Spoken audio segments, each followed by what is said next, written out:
PodSaaS, where we're putting the SaaS back in sassy.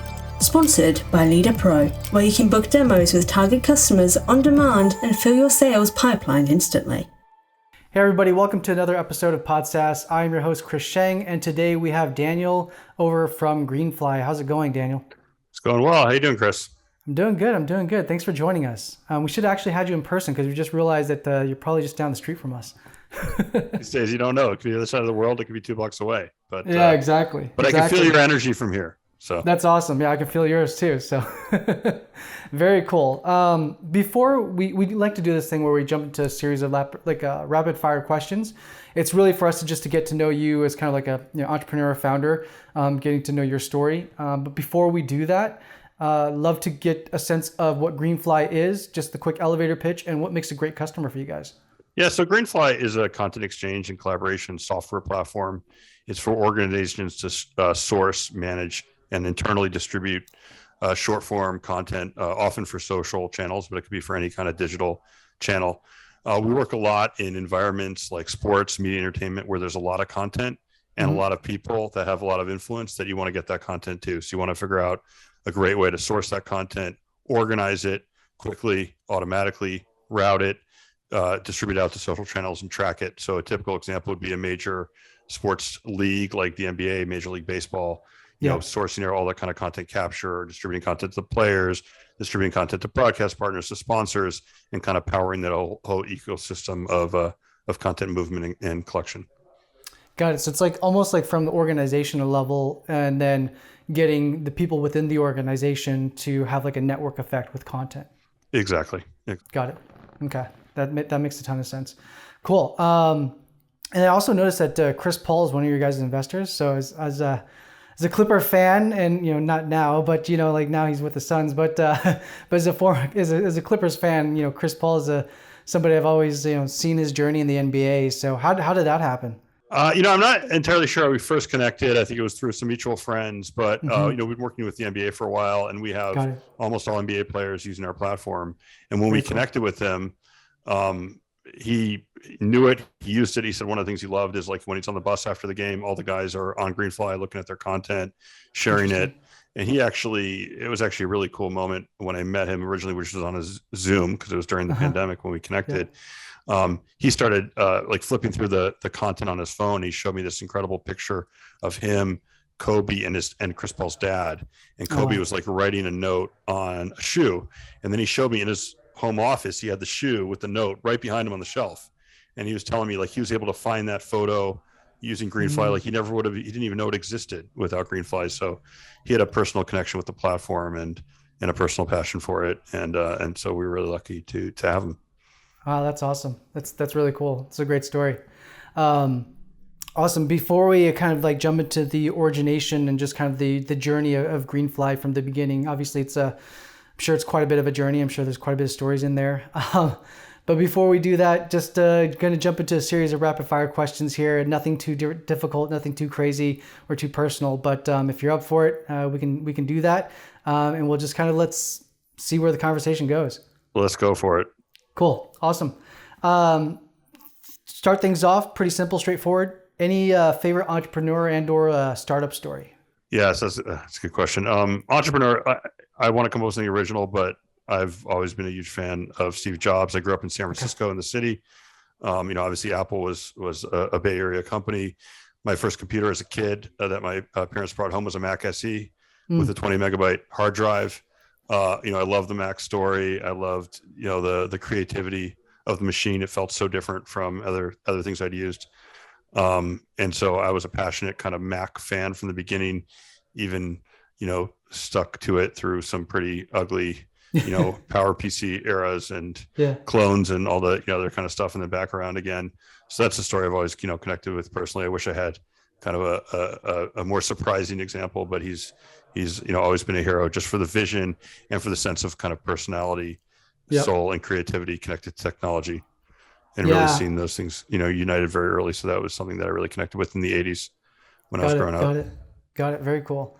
Any particular like facet about, we get like Steve Jobs a lot, we get Elon Musk a lot, but there's such like big personalities and there's so many facets, right, to the different stages too of their entrepreneurship. So any particular like stage or facet of his, of Steve Jobs that you kind of like align with or kind of like inspired by? I mean, there's so much about the story. I mean, as I said, part of it is just having a connection with the product and just kind of the whimsy, the personality, that kind of hello in script. Yep. And as as I said, when I was young and before that, I'd only seen IBMs and the big floppy drive and the green screen and the prompt, and this was such a different kind of machine. Apple IIs also, in school and stuff. So definitely there's a kind of creativity, a sense of whimsy, and that's something I really appreciated. I've never kind of idolized. Obviously, there were facets of his personality that were very difficult and challenging. I read there's a great book by his daughter Lisa, which is obviously less flattering portrait. So it's not like I embrace all aspects of who he was, but I do think he had he connected the kind of the creative with the technological very early on, and I think he saw that computers and technology could really be for people who wanted what they enabled more than them for their own sake. And so I think it grew out of that kind of hobbyist programming technical culture, but he was really able to connect it to a much broader culture. And I think that's what we're living with today, where everybody uses technology. It's such a fundamental part of how people express themselves, whether or not they're really that interested in the technological side of it. Yeah, absolutely. I mean, I think that's the genius of it, was that he took something that was a very large, clunky product originally and made it available to the mass market and almost like translated, this huge piece of hardware into something that was consumer focused. And that in of itself is, I feel like a genius moment, not just be able to have the foresight to see that this was something, that a technology that was going to exist in a mass market adoption, and then pushing that narrative all the way through from not just the story aspect, but also into the product itself and the hardware itself. So yeah, I definitely get that one. Growing up as a kid, you mentioned that you had, you were a very early like Mac adopter, but is that something that you wanted to be? Do you remember like at 8, 9, 10 years old, what you wanted to grow up to be? Did it have to be with tech? I had two big passions when I was growing up, or sort of 2.5 or 3. I love to write, so I wrote fiction. Mm-hmm. I was also really into movies and cinema, and I love technology. Oh, cool. And growing up in San Francisco, so those were the two things. So I did, I programmed when I was a kid. I originally wrote writing, simple kind of text-based games in like BASIC, and then I learned Pascal, and obviously all these languages that nobody uses anymore. Like I didn't, when I got older, I focused more on the writing and stuff, but I always had those two kind of parallel interests. I think if you'd asked me when I was a kid, I probably would have said I want to be a writer.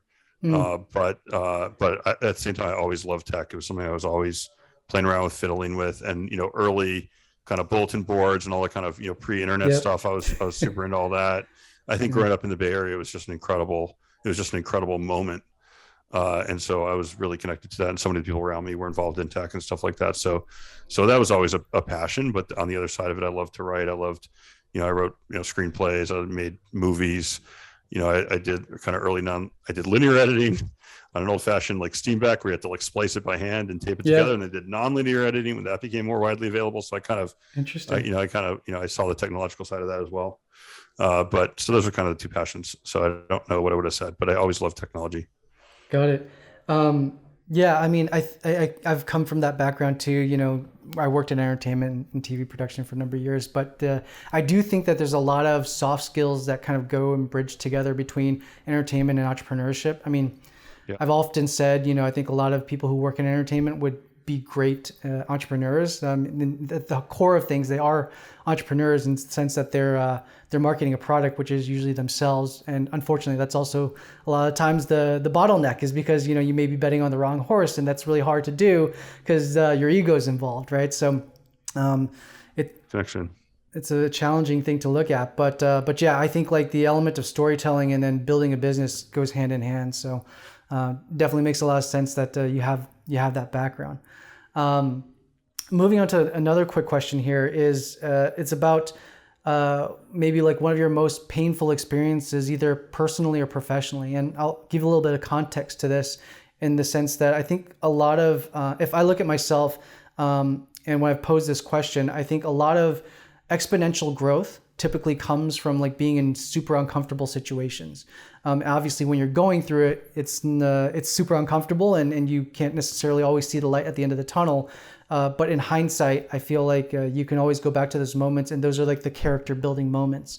Has there been anything like that? Again, it could be personal or professionally, that you go back to and you'd be like, hey, this actually was like a pivotal moment in my life to give me the perspective shift that I needed in order for me to get past a certain hump or stage? Yeah, it's a really good question. I mean, I had a whole other career. So I actually started out in tech, and then I did that for a couple of years, and I actually went to law school. Yeah. And that's kind of its own story. And then I worked in the law for a while, and I was actually quite successful in the law. And then I decided I really wanted to go back to technology. And I remember telling my boss, so I was the head of internet policy of the Federal Communications Commission, and I was talking to the chair of the FCC, and I said, I'm going to go take this job. At that point, the first kind of move back was when I went to Activision Blizzard. I took a job there and moved back to California.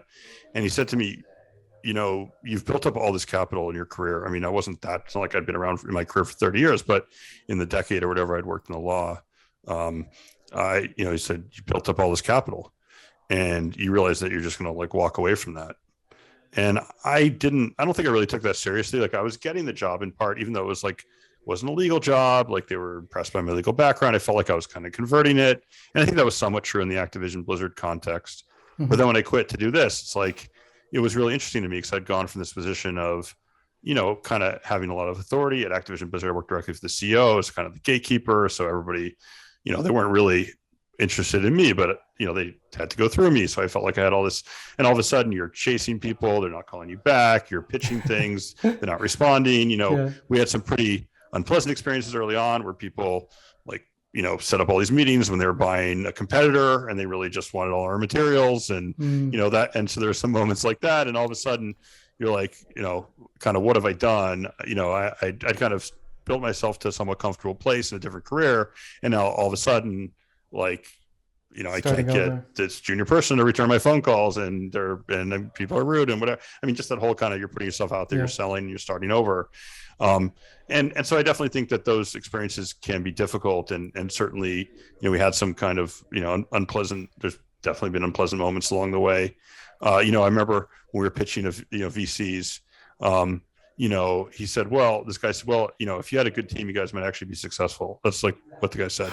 And I was like, okay, I guess that's like blunt. I don't know what that means, Yeah. So all of a sudden you're kind of dealing with comments like that and the usual whatever, and everyone's got their story and like their list of people that they're going to write to when they sell the company or whatever. Yeah. But then you kind of, luckily, I think if you're thinking the right way, you forget that list, you put it away. But so I don't know. It's not really a specific anecdote, but I will say going through that, I think for me was really, really healthy. I think one of the things that's interesting about law is it's a very like kind of risk averse profession. If you go to the right school, you can kind of proceed in a certain way and make a good living and just kind of progress, if you're lucky enough to kind of, head down the right path. And I was on that path, but I also think that was just not a healthy path for me to be personally. I wasn't engaged. I didn't feel a sense of ownership. If something went wrong, I could always blame somebody else in my head. And I think that kind of sense of ownership, putting yourself out there, realizing, that it doesn't really matter who you are. It really matters what you're able to do. It really matters what the idea is. Like, those kinds of things I think were really valuable and helpful. And that kind of reset that I took at that point in my career, I think was, the best thing that ever happened to me. Yeah, absolutely. Personally and professionally. Yeah, for me, it wasn't law, it was investment banking. It was finance. It's the same kind of deal where I went to NYU, but if you go through that certain path, you could be down that path for a very long time. And it becomes very difficult because like you get to those crossroads where it's like, hey, I'm making a lot of money. How am I going to walk away from this when you're living a certain, you get used to a certain lifestyle and certain level of comfortability. So it makes it very, very challenging for sure. And there's people, who continue down that path and that's their choice. And they have the delineation between work and life. But I can't imagine like going back to that ever again. But yeah. I can totally see that. And I was lucky, I was already married. I had kids. Everybody was like very supportive. My family was very supportive. My wife was very supportive. And I think there was always like a value placed on being engaged and happy professionally. And I think that was something that really made it possible. Yeah. Support system's huge. Yeah. Cool. Going into our next question, it's what motivates you in the 25th hour? And you mentioned already kind of like this experience that you went through, and where some of those kind of like negative experiences when you kind of just getting your feet wet in the entrepreneurial game, like, are those motivators for you? Are there other intrinsic motivators now, where your back's against the wall? Because I'm sure you still, obviously go through that, still building a company. It's always going to have those moments. So what pushes you over those hurdles or obstacles? Yeah. I mean, it's interesting. It's a good question. I definitely think, I feel a sense of responsibility to my employees. Yep. I'm really proud that I've built this, and we have this founding engineering team. The 3 first engineers that we hired, over 7 years ago are still there. And I think that's incredibly unusual not just these days, but any day. But I feel like a sense of pride and responsibility for the people who've really thrown such a huge part of their careers into doing this with me and with my co-founder.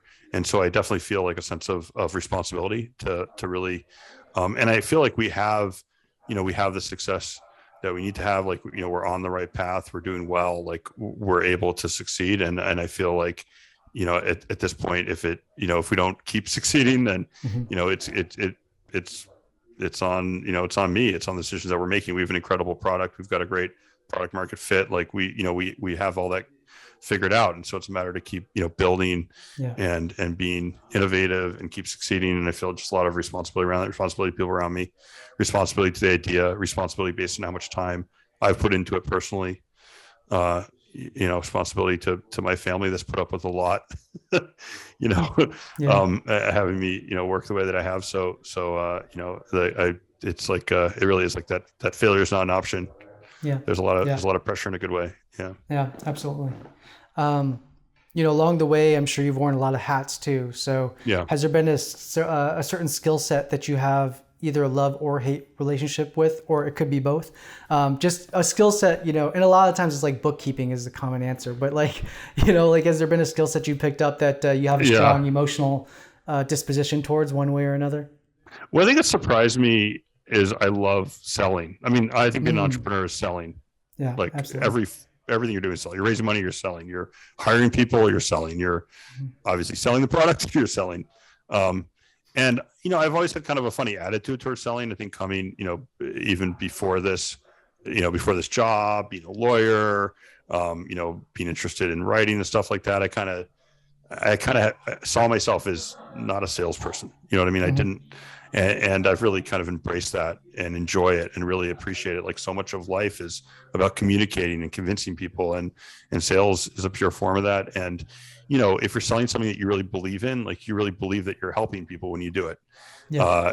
And that, completing the sale, so to speak, is to everybody's benefit. So I've been surprised at how much I enjoy that, how much I've kind of embraced that part of my personality, and how much I appreciate that in other people. Yeah. The kind of bookkeeping side of it, I guess I picked that up more than I would have expected. And obviously, you can have the best business in the world, but if it's not well run from those perspectives, it doesn't matter. Like, you always see that restaurant that's always crowded and it goes out of business, and you're like, what happened? Well, they weren't managing the costs the right way. It doesn't matter how many people are coming in every night. If you're not really paying attention, you're not going to have a functioning business. But I don't enjoy that aspect. Like, and I don't really enjoy fundraising either. Like, I love, connecting with the investors and having people that believe, but it does always feel like a little bit of a distraction from the building of the company. It's a really necessary component. Yeah. And it's not like I don't think it's incredibly important, but I also don't. I mean, I think there's some people that are great at fundraising and not great at anything else. And absolutely. It's definitely, and you can get pretty far. Yep, you can. But I don't think, I don't think that's my skill set. I think, I tend to almost underinvest in that, but we've had great investors and great fortune there as well. But I really love, like, really thinking about the problems of the business and building them and building the business. Awesome. More than how to bring in capital. Yeah. Very cool. Obviously it's a lot of stress. You're kind of alluded to, the time that takes away from your family and at times, right? Yeah. Anything that you do personally to kind of decompress from all that on a day-to-day basis? obviously I think like the idea of like, mental health, physical health is extremely important, especially as you're, pushing yourself through kind of these very rigorous exercises. And sometimes we don't really realize it, but how do you give yourself a break? That's a good question. And I don't know. I always do the best job. There are certain Mm-hmm. things. I mean, spending time with my family is incredibly important. You're trying to preserve the weekends as much as possible and really Mm-hmm. have like, we go for hikes several times a Awesome. week as a family. And that's one of the privileges of living in LA. And I do think being out in nature and having like a different set of inputs or not, or, Yeah, their inputs, exactly. they're very different. I think Yeah. that's really recharging. For me, especially living in LA, I've tried to construct my life where I spend as little time driving as possible. I bike, Mm-hmm. if there are meetings in Santa Monica or West LA, like I ride my bike. I really love having like, or walk if I can, usually Yeah. I bike based on distance, but I really like that kind of transit being not just something to get past, but something that you can actually enjoy or get something out of. So those are some of the things that, I really like to do. I like to read as well. So some of the things. Great. Couple more questions here before we just wrap things up and start getting into the journey of Greenfly. But what's one of, this is just kind of like a random question, but something that's always been pretty interesting is what's one of the more ambitious items on your bucket list, if you have one? That's a good question. The more ambitious items on my bucket list. I mean, I still, as I said, I've embraced the technologist side of my life and personality. I still would love to publish a novel at some point Oh, really? Okay, and cool. get back to writing at some point. Yeah, but That's awesome. So maybe I put that on there. That's a great one. Last question here is the idea of legacy. And I get that can kind of be somewhat self-serving, but I think like putting into the context of like what kind of impact would you like to leave on this earth before you leave it? Yeah, I mean, I definitely want to have a really positive immediate impact on the people that I actually know, the people in my life, my family, my friends, my employees. I definitely want to be somebody who, was thoughtful and humane and helpful, and it touched and improved the lives of the people around me. So that is really important to me. I don't. I mean, I do think when I was younger, I had kind of bigger aspirations, maybe around writing or even technology and changing the world. And I realized the world's a very big place. There are lots of stories. I definitely would like to have a positive impact in what I've built. I think we built something really valuable.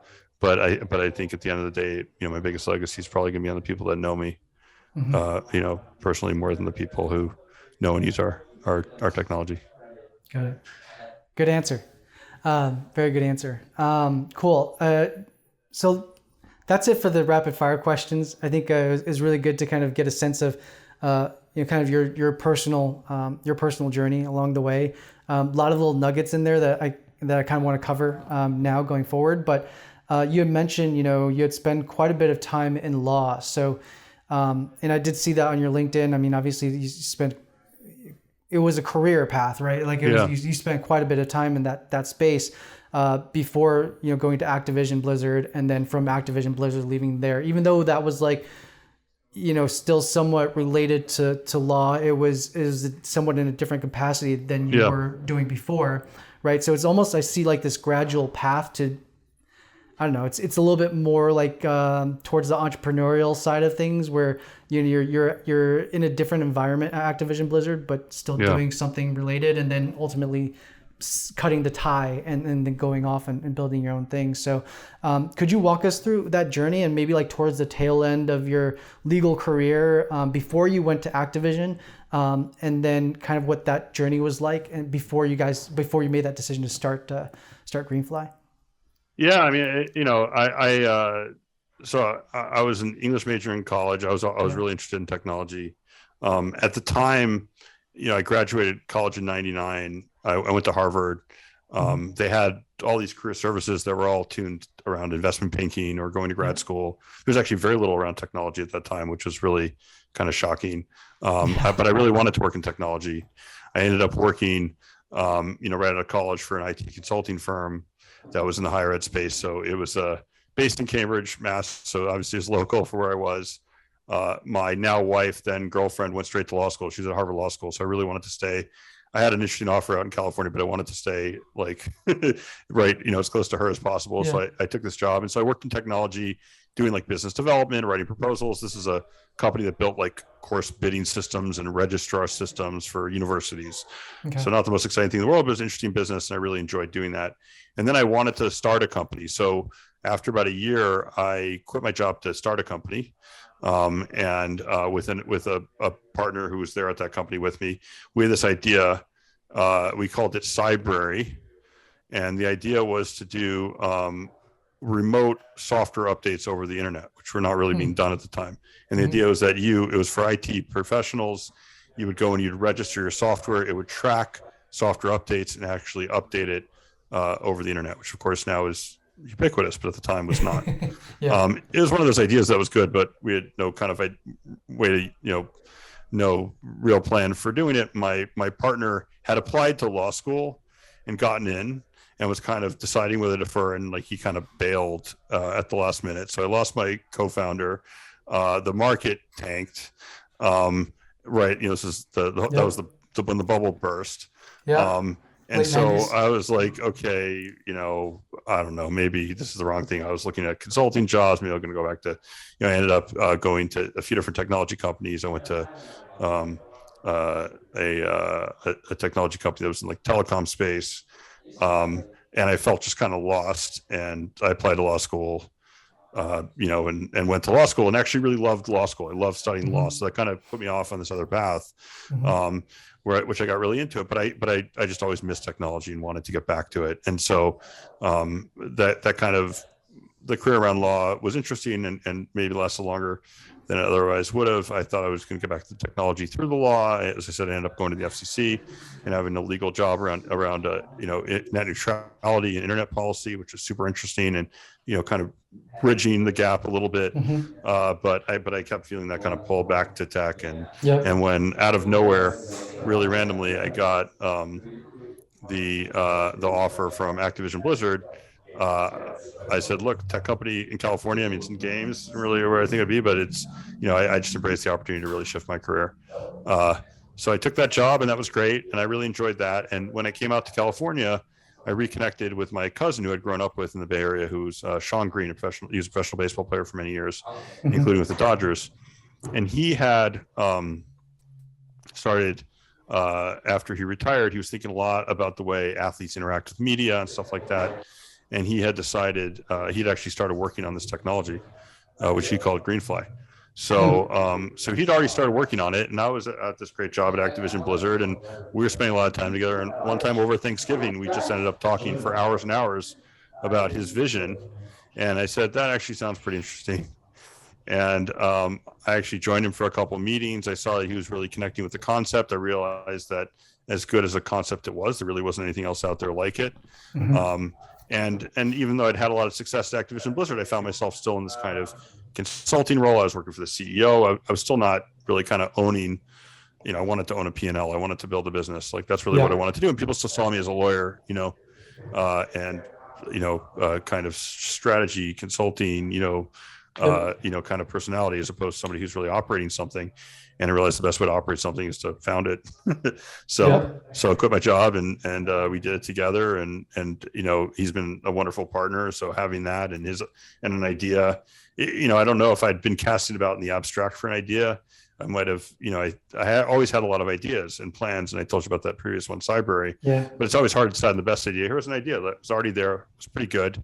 And I said, we can really embrace it and really build something really interesting out of it together. So that's how I ended up at Greenfly. Awesome.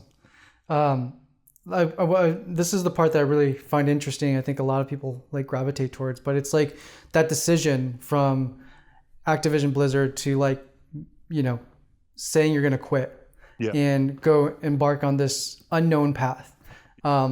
That's really hard for a lot of people to do.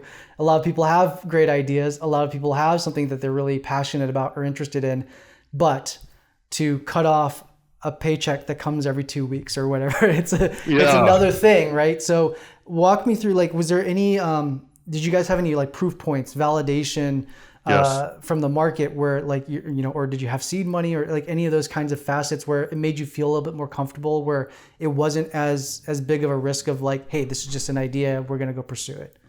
Yeah, it's a good question. I mean, answer that in a couple different ways. I mean, so Sure. first of all, I don't think as much as I appreciated how big a step it was, I don't think I fully did. I thought, you know what, I'm a lawyer, I've got this background. If this doesn't work out, I can go. Yeah. I felt a lot of confidence to be able to find a good job.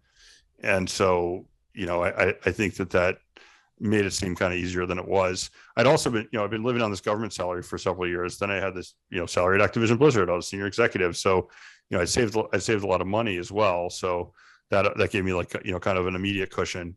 Mm-hmm. And then when it came to the validation, we actually had an early meeting. Sean had a meeting with, he'd set it up and I tagged along before I, even made the decision with Jeff Shell, who's now the CEO of NBC Universal, yep. But at the time was running Universal Pictures, but he come up in sports. And it was really funny. So Sean had reached out and gotten this meeting. I don't remember exactly how, through somebody. It was like 15 minutes. He was the head of Universal Pictures, so it's a big deal. And we went together for this meeting, and we waited together in the waiting room for a while. And then we walked in, and Jeff said, "Oh, he knew who Sean was," and said hi. And we sat down, and we started. He's like, "Okay, so what's the idea? What's the pitch?" And Sean started talking about what his idea was, and Jeff said, "Holy shit, that's a great idea. That's a really great idea." He's like, "I thought you were some baseball player coming in. I'm sorry, I only gave you 15 minutes on the calendar. I was."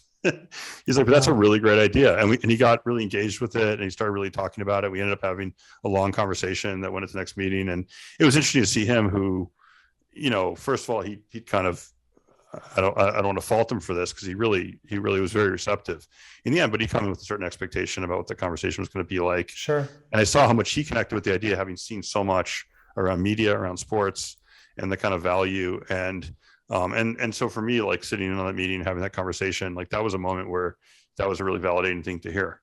Mm-hmm. And I think, that was one of those kind of early moments where you say, well, this is not just an idea that seems like a good idea, but somebody that's coming at it from that much experience and perspective also thinks it's a really good idea. Then, then maybe there really is a lot there. So that was definitely an early validation moment. Got it. And so how long after that meeting before you quit your job? It's pretty quick. Yeah. It's pretty quick. Yeah. I mean, that's all I need to hear. I'm gone. As I said, at some level, and obviously at some level, it was like a crazy decision in the sense that, I gave up, I was a senior executive at a company that was doing well and growing fast. Sure. And, but for me, I was working for somebody, directly who was a big personality, and my whole life was like defined by this one person and like that. And I really wanted to own something and build something and do something. And I just got really excited about that prospect and the thought of doing it with Sean, who's somebody who I always respected. Like, it wasn't like I was just jumping in there on my own. Yeah. That was really, that made it really exciting. So, as I said, it didn't, it was a really monumental decision, and it's been, almost 8 years, I think now. So, but at the time, I was like, what, it's never going to get easier to take this kind of step. It's only going to get harder. Yep. I could say, oh, now I have kids, and now I have, it's all these reasons that I wish I'd done this in my 20s instead of my 30s. But at the same time, as I said, only gets harder. And I realized that. And I realized that, if I built something, I could really fashion the role into something I want it to be. I could really own my successes and failures in a different way. Yeah. And I was really excited about that. Yeah. Yeah. I think that's something that, everybody who's taken that jump or taken that leap of faith will, I think, usually attest to that. And some of a similar context is kind of how you described it, but having the autonomy, ownership, equity in direct results, right? From the effort that you put in, right? And you, again, success or failure, but it's on you. And that ownership is something that's, unless you go out there and do it, you don't really have it. You never really have that. It's that sense of feeling. So, cool. I think like another question here, from when you had a great idea, you got it validated by, I think somebody of influence that obviously comes from a background that knows this space. But then, then going back, and it's almost like dusting off kind of like your technical acumen to a certain degree. And I don't know how technical Sean was or is, but like, how do you then go out and build the product? Like, how do you start going to, and do you build an MVP? Did you know the idea of what MVP was? And kind of like, how did you start coming up with the product roadmap, and what did that first iteration of the product actually look like? Yeah, it's a really good question. So Sean had actually started building this on his own. Got it. Okay. And he, not actually programming it, but he had a friend who, who was a technology guy who'd been at Cisco, who helped him find, a dev shop to build a very simple prototype. I mean, it was very rudimentary looking and text-based. At the time, it was really, the original concept was really almost like a Q&A platform where you can ask a question, get a video back through a mobile device. So he built a very simple kind of working prototype of that was like, as the definition of MVP, it looked like wireframes. But it worked. And what's interesting is we actually, when I started with it, we took it to like market right away. He had some, relationships. We actually got the Blue Jays to use it, in Toronto, which is one of the teams he played for, and the media company up there. And there was like the trade deadline, and they asked, these former players who are all like Sean's friends to send in videos like through the platform on what they thought of like the trades the Blue Jays had made. And they made this great, hilarious video that they showed on the TV. It was like an early kind of immediate success with just a very rudimentary tool. And we realized that if you asked people a question, they would send back a video. That could be incredibly valuable if you connected the right people. And so that original concept was around building a network and having almost like a Q&A platform and selling access to the network.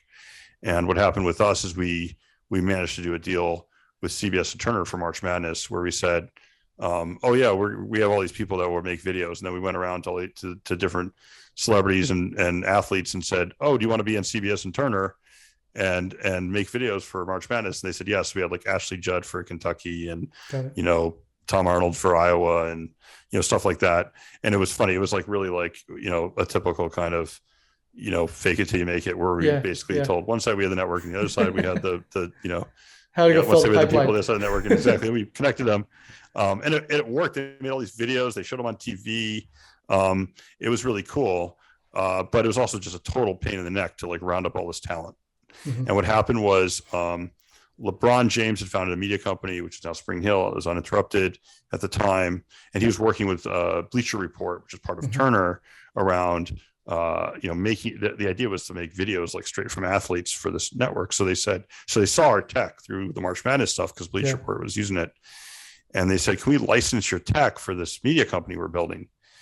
And we were like, okay, so LeBron James is going to pay us and he's going to use our platform. That sounds like a much better business model than try to figure out how the hell to get LeBron James to like download our app. So that's where we really became a SaaS platform. Like in that moment, we realized we could just license the tech. Like a lot of people had a network. They didn't have any way to manage it.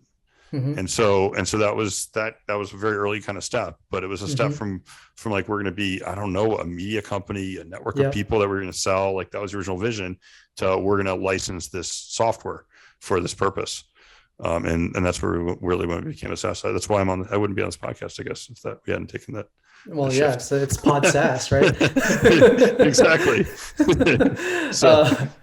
But that's very cool. I mean, and you see this all the time, but it's like, it's finding those pivots and listen. It's actually listening, right? It's like, I mean, I think you sometimes have these founders that go in very stubborn and just kind of like have, through brute force, kind of like get their way through it. And it's like so unique to their vision. And sometimes they're successful. Sometimes that becomes the detriment to their company. But, I think the most successful ones and the majority of the people that I've spoken to on these podcasts has been those that lead with a certain level of like humility, and in the sense that, I'm just going to listen to whatever the user says, whatever that feedback loop looks like, and we're going to iterate based on the trends or based on what the popular vote is, essentially, and not get in the way of themselves, right? So I think that speaks a lot to kind of just both you and Sean, where you took that idea and then switched the business model, and that probably unlocked a lot of the growth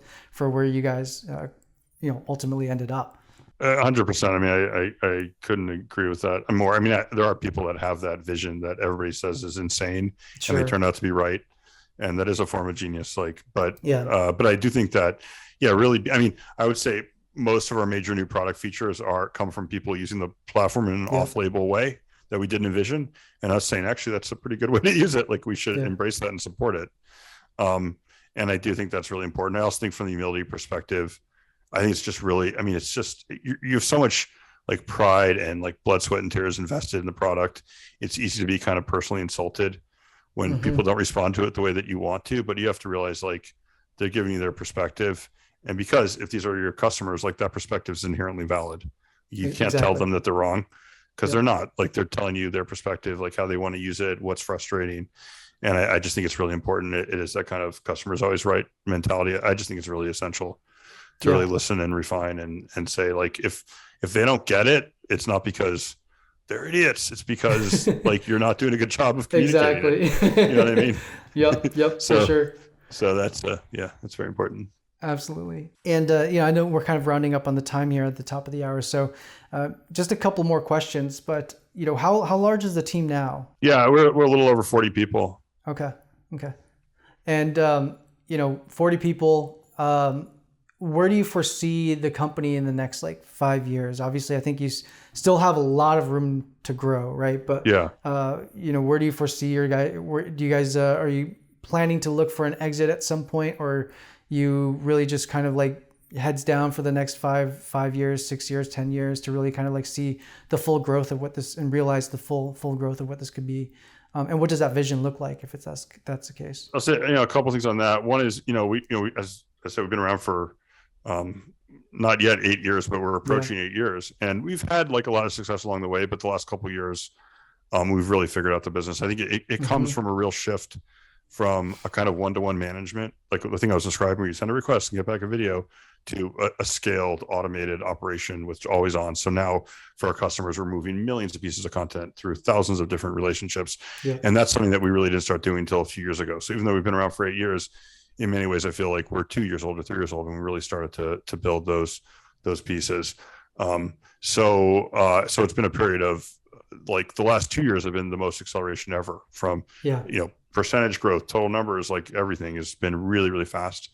And we've really connected, and particularly in the sports market, we've come to just, we have almost every major professional sports league in the US, almost every major professional sports league in Europe.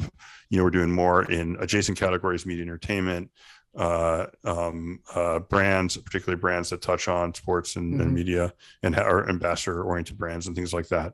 So there's just a ton of growth ahead of us, and it's a really exciting time.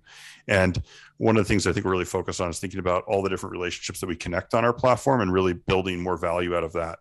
So we're connecting, if you look at a sports league, the sports league's using it, that means the teams are using it, the athletes using it, the league is using it, the broadcast partners are using it, the sponsors are using it. It's great that they're moving content around. What other things, what else can we facilitate when you have all those different relationships in one platform? So really continue to build value.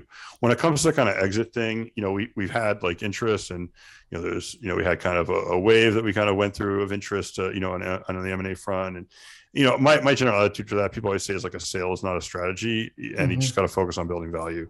And if you get too caught up in trying to think about the exit, you're not going to build value.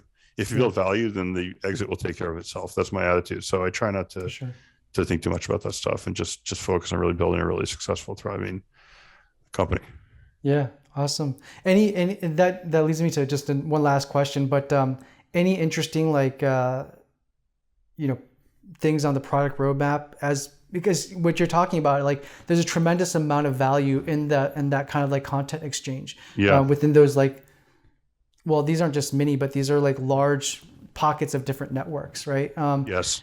So you're really have access to this really huge influential pool of a community. So, have you guys discovered, or are you really excited about, kind of what's on that roadmap, or is there something that's in the works, or new feature added functions that you guys have discovered? Yeah. I mean, so we're always iterating and updating. I mean, so kind of two major things. One is automation. I mentioned that, so Like we're doing more and more with AI when it comes to automatically organizing content and dealing with content at scale, and then creating these really powerful curated content feeds. You have millions of pieces of content flowing through our platform. The ability to automate curation and create, feeds of that content that's really relevant for different distribution points. And then what you can do with those feeds, it opens up so many possibilities. You could do, subscription models direct to consumers with those feeds. You can sell them to sponsors, sell them to broadcast partners. You can mint them into NFTs. You can do a million things with them. So it's really exciting to us to think about more automation, curation of feeds, and how you monetize those feeds directly. I think for a while we were focused on kind of building marketing value and communicating stuff. And now there's a lot more direct monetization through our platform. And I think that's something that's really exciting. And then not to get too much into the details of it, but as you said, we're really excited by the fact that we're bringing together different partners in one space. So, when you have sponsors connecting with the rights holders, connecting with the teams, connecting with the athletes, what kind of, facilitation optimize out of there. And I think right now we're really focused on simple movement of content, but there's obviously all kinds of transactional relationship, a lot of different things you can do there. So those are things that we're really, continuing to explore and work on. Yeah. I mean, it seems like you guys have solved at least the part of content aggregation, and this is very rich content, right? So, now it's just, again, figuring out, how do you best catalog it, curate it, and then ultimately distribute and facilitate even more out of those interpersonal relationships. So very cool. Well, I think we've hit our time, and I just wanted to say thank you for taking the time with us. And I know you're super busy, but it was really interesting, and I think the product itself is just super, super interesting. And hearing your story, going from having that technical passion as a kid, and then jumping into law, and then from law into actually finding this idea from your cousin, which is amazing, and then venturing off onto this business, and seeing that hockey stick kind of growth in the last few years, even though you guys have been around for 8, that's just a great story. So thanks so much for sharing that with us and for joining us today. Thank you for having me. It's an absolute pleasure, and great to meet you. Awesome. Thank you so much.